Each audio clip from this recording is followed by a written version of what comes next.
If you watch this channel, you'll already know that lights in the 600 watt-ish range are our favorites. They're powerful enough to light with the sun and even through windows, but still small enough to be a one-man band setup and easier to use on more medium-sized light stands like C-stands. Now today we're going to be looking at the GVM 700B AIO. It completely ditches the control box, and with only one cable, it packs a full 700 watts of bicolor power directly into the light head. Before we jump in, this video is sponsored and GVM have sent us this light to make this content. But we've put together some really useful lighting techniques here that you can take with you on set regardless of whether or not you buy this light. And as usual, we do not make videos about products that we do not recommend using, and we'll include our honest opinions, pros and cons as usual. Now when it comes to this video, we wanted to do something a little bit different here and jump straight into some practical lighting setups that you can do with lights like this to really show why we enjoy lights in this output class. So let's jump into the example. What we've got here is a basic interview setup, but even if you were shooting a scripted narrative project, you can still use exactly the same principles as this here. What we're doing is we are recognizing that there is a light to the left of our subject, and we're looking to light from that direction while still getting shadows closest to camera. Now often our goal here is to expose for the background and then light the subject to get really nice, creamy, flattering skin tones on set. And my favorite way to do that is definitely by book lighting. The setup also looks impressive on set for the client as well, which is a bonus. And the whole setup is also fairly easy to do with some basic accessories. So the first thing that we've done is we've set up a white bounce, in this case an ultra bounce, and we're shooting the light from a lower angle off of that and then through a large diffusion cloth. Now this all looks fairly impressive, but ultimately we're only using 3 light stands, a piece of fabric, and 1 set of C-stand legs. Now obviously you can do this in an even bigger setup using frames and all that stuff, but we've gone really simple here to show that you can just use it by clamping a piece of fabric onto some light stands. Now you'll notice that the light here is incredibly soft on our subject. It really looks beautiful, and the reason for that is twofold. Firstly, we have a really big soft diffusion material close to the subject, but also a bounced light is going to be a lot softer than direct light even if you do lose output. So these things combined mean that this really is one of the softest lighting setups that you can get with this amount of equipment. Again, this is a fantastic look for a single light. Now obviously context is key, every setup is different and you should really be lighting with your locations, but when you do really think about it, this less is more technique is kind of how Deakins does his thing.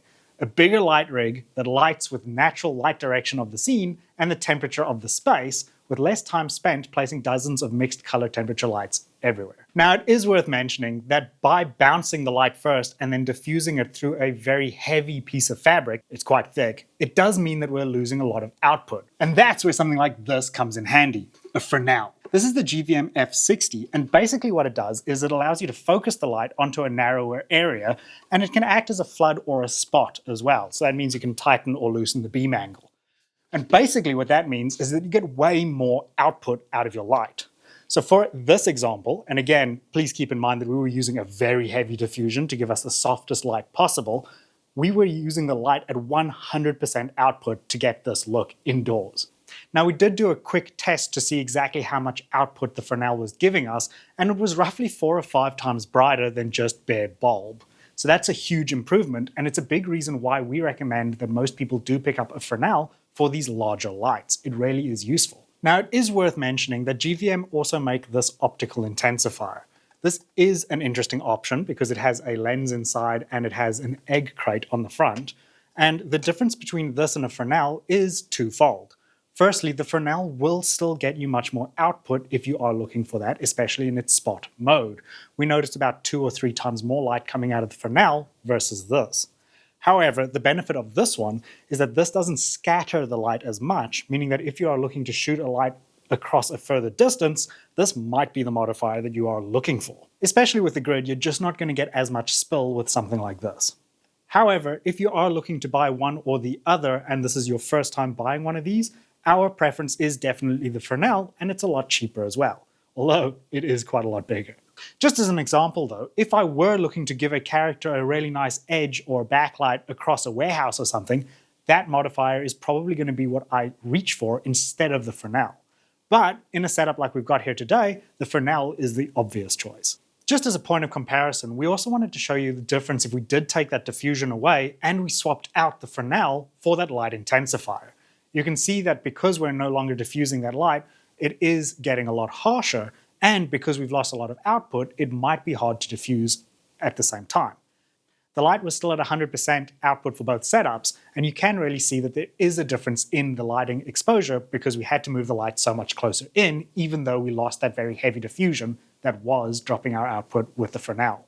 Just keep in mind that this isn't really a setup that you would be using that modifier for, but we just thought it was interesting. Look, this might still be a setup that you could use if you are extremely space or time limited, but we'd say that in those cases you might actually just want to use a softbox.